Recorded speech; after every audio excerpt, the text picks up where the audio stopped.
ఉలువ చారు అందరికీ తెలుసు కానీ రాజ్మా చారు ఎంతమందికి తెలుసు?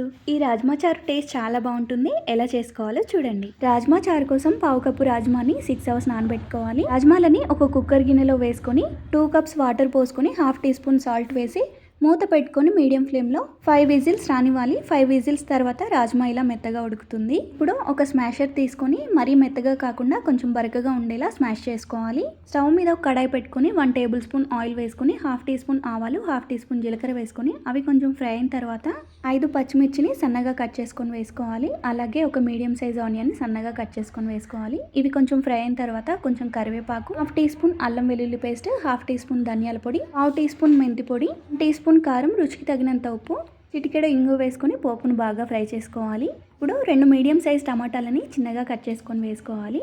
ఇవి బాగా ఫ్రై అయిన తర్వాత ముందుగా ఉడికించి పెట్టుకున్న రాజ్మాని ఇందులో వేసుకొని కుక్కర్ గిన్నెలోనే వాటర్ పోసి ఇందులో పోసుకోవాలి.